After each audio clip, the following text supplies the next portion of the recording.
Hello friends, finally we have the much awaited decision in case of Safari Retreats by the Honorable Supreme Court with regard to ITC availability on renting of immovable property. We know that as per section 17(5)(d), any ITC on goods or services received for construction of immovable property on own account is not allowable. Now, Odisha High Court in the case of Safari Retreats had narrowed down and read down this particular provision to state that whenever services are provided for renting, ITC would be allowable. This matter had travelled to the Honorable Supreme Court, and finally we have the decision in case of Safari Retreats. So, at the outset, what this decision has done is it has tried to differentiate between two provisions, 17(5)(c) and 17(5)(d). 17(5)(c) says works contract whenever provided for supply of immovable property other than plant and machinery.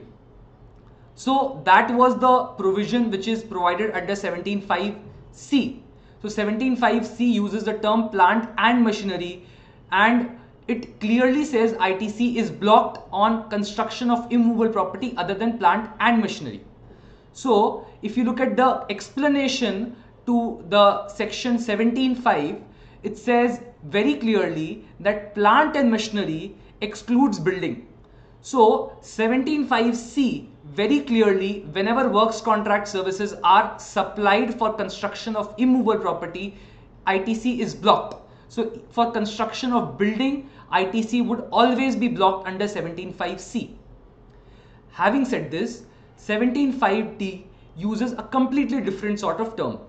It says any goods or services received for construction of immovable property on own account except plant or machinery. Interestingly, the provisions of the law very clearly distinguishes the term plant and machinery in 17(5)(c) vis-a-vis 17(5)(d) which uses plant or machinery. Now, plant has been not defined under GST law. Plant and machinery has been defined, but plant or machinery is not defined. So, the Honorable Supreme Court has held that both cannot be used interchangeably. Plant needs to have a separate meaning, and that needs to be interpreted in the ordinary course of business as per commercial terms. So 17(5)(d), since it does not specifically exclude building, plant can also include within its ambit building. Now, if we read 17(5)(d) now, it talks about two aspects: when it is used for construction of plant or machinery. Second, when construction of immovable property is on own account. So if I consider these two exceptions, all other cases ITC is blocked under 17(5)(d). So for ITC to be allowable, I need to prove that it is used for plant or machinery and that it is not on own account, right?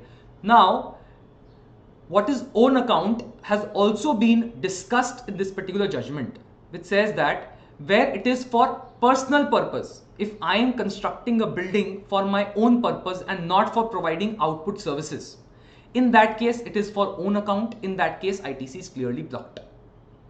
Now, second aspect of own account, which the test which is required is whether it is a setting for business or is it a means of business. What is the meaning of this? I might be having a factory and might be carrying out manufacturing activity. Now the factory building is a setting for business. So the particular factory is not directly used for earning any amount or any income out of it. It is the manufacturing activity which is carried out within it is used for earning. Or for that matter, even an office building, if I'm using it for renting, or an office building, if I'm using it for my own purpose, I might be earning because I'm using that place, but that place is itself not earning for me. So that is a setting for business. So in both the cases, when it is for personal purpose or even if business is carried out, but it is a setting for the business, it is not used for directly earning, but only for giving an accommodation for the purpose of carrying out business activity from there.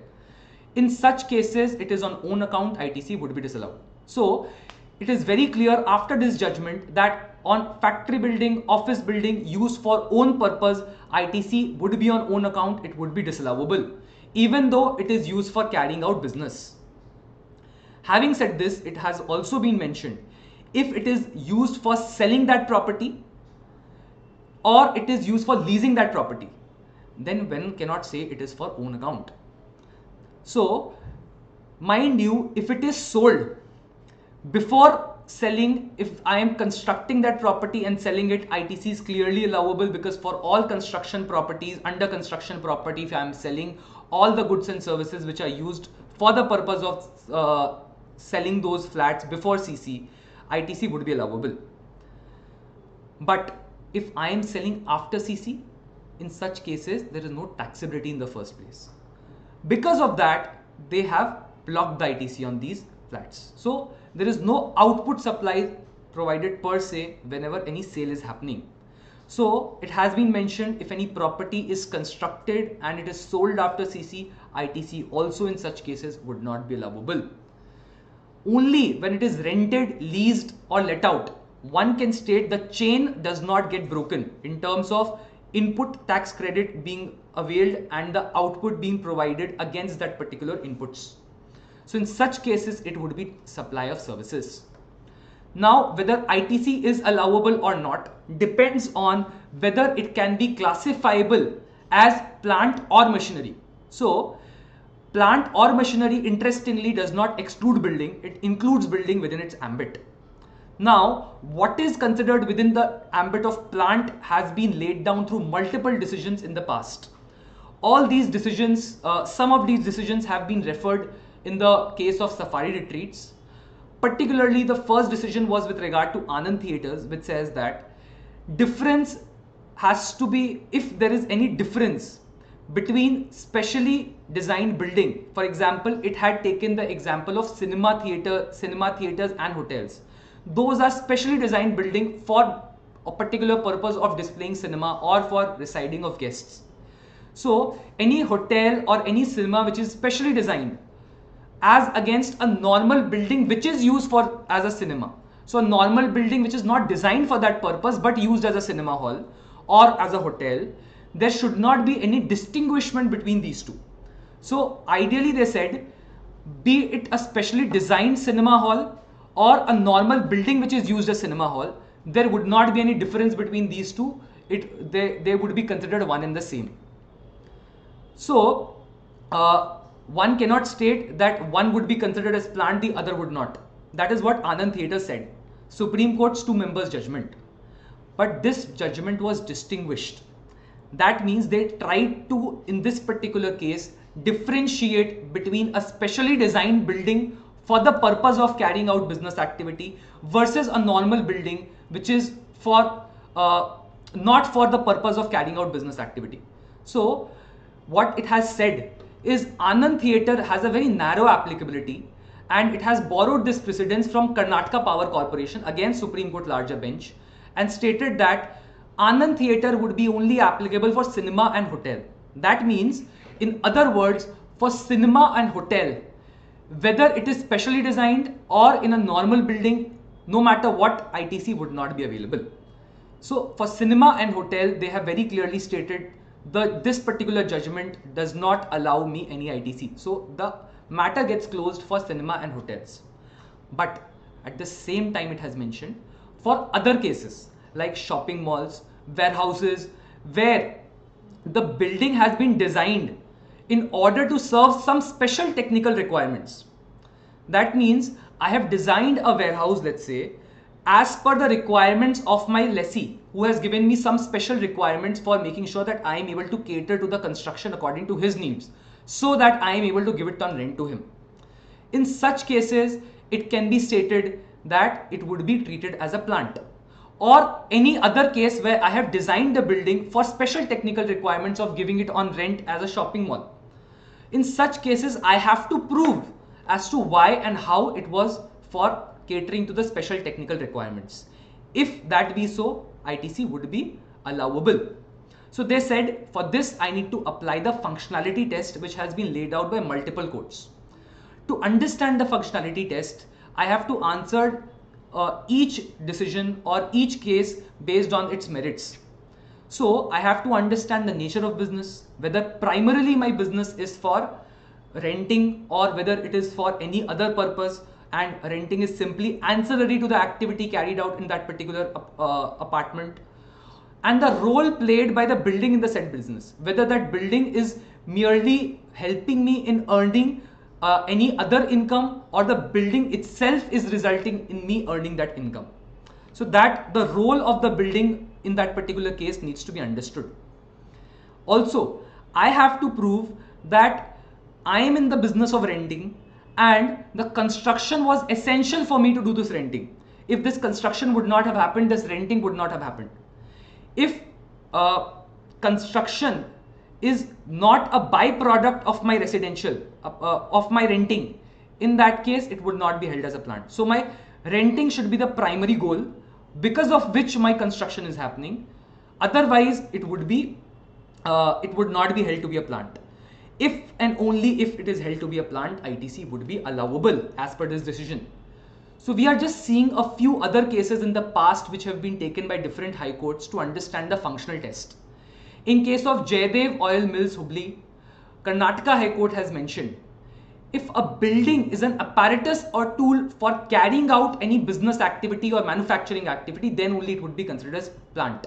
For example, a borewell which was being used for carrying out business, it said that it would be classifiable within plant because it has a direct nexus with the carrying out of business.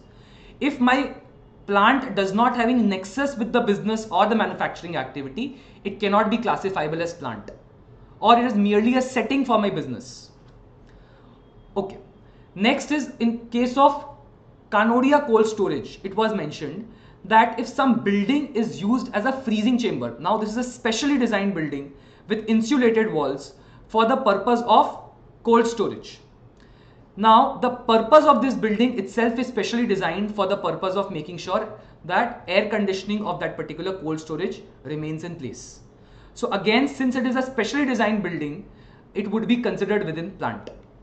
Similarly, IRC versus Barclay Kurde and Company Limited, Karnataka High Court, it said even a dry dock, which is the primary purpose of it is to make sure it is strong and impervious enough to water so that vessels could be able to enter into it for the purpose of repair. So dry dock objective is vessels can enter into it.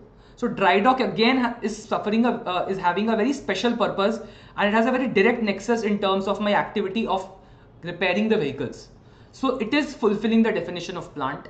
Thereby it says that the functional test gets satisfied here. Now, what is the way ahead for me? Now, after this judgment, how and what I should be doing for the purpose of planning? A lot of people may not have utilized the ITC in the past, thinking that if the decision is against us, what do we do? Please remember, Safari Retreat's decision is as of now not a complete judgment in itself, because the functional test question has not yet been answered. It has been remanded back to the Odisha High Court to actually answer the question whether the functional test gets satisfied. So it is possible that Odisha High Court may apply the functional test in its own way based on the precedences in the past and what indications of the Supreme Court to decide whether in that particular case shopping mall has been constructed for renting. So if one may decide to utilize the ITC if one has only availed it and not utilized it, and wait for the department to initiate the functional test. Because now in each case the answer would be based on that particular situation. So Supreme Court decision says that every case has to be judged independently. So in my case, I have to take a decision whether the construction which has been made is a specially designed construction and whether it is to be categorized as plant or not. Next, it is important that I need to prove that my nature of business is that of renting. So if renting is merely an ancillary service where I have constructed 100 apartments out of which 30 apartments are rented out and 70 are sold, one prove that the idea of construction was for renting and not sale. Now, some buildings may have multi-usage. So there may be an normal building which may be used either as a factory or as a warehouse or as an office. It may have multi-purpose. So there was no idea about making a building and using it for particular purpose of renting. After this decision, one needs to carefully review if such buildings can be actually categorized as a specially designed building for renting, versus a warehouse maybe which is specially designed for the purpose of renting for catering to the specific needs of the person who will be taking it on rent. Also, how buildings would be treated as specialized is something which would be a matter of question. I may be actually taking the help of a consultant for the purpose of making sure I am able to design and specialize the building in a way so that the renting becomes easier and I am able to meet the norms of the company which is taking on rent. So I may be getting a letter of intent from the company to make it specially designed, and I'm designing it for that in that particular purpose by taking help of a consultant. All of this would contribute towards the fact that yes, the building is specially designed for that purpose. As I said, whether it is a setting for business or a means of business, that means whether I am only placing the business there and my business activity is completely different, and the business place is used for carrying out that activity, or the business place itself is letting me earn that income. So renting is letting that business place earn that income. Vis-a-vis an office building which I'm using for my own purpose and using it for, let's say, running my own CA practice, is a setting for business. So only when I'm using it for renting, ITC can be allowable. Building for sale versus building for renting. So if I'm constructing a building for sale, but later on I decided to rent it out, so it is an afterthought. In such cases, can I say that a building for sale now becomes a building for renting, so ITC will be allowable? That would be becoming a question mark here, because it has been mentioned that only a construction which is made for renting purpose would be allowable. If I make a construction and thereafter I decide to rent it out, is a completely different story to a construction which is made for renting. So idea was renting, my business is renting. To achieve this objective of renting, I am carrying out construction. So this particular objective needs to be achieved, and I need to prove that my renting was the main objective, which is achieved through the ancillary objective of ancillary activity of construction. So now the terms of the contract gathers a lot of importance, both during construction stage and whenever I am giving any contract to a third party.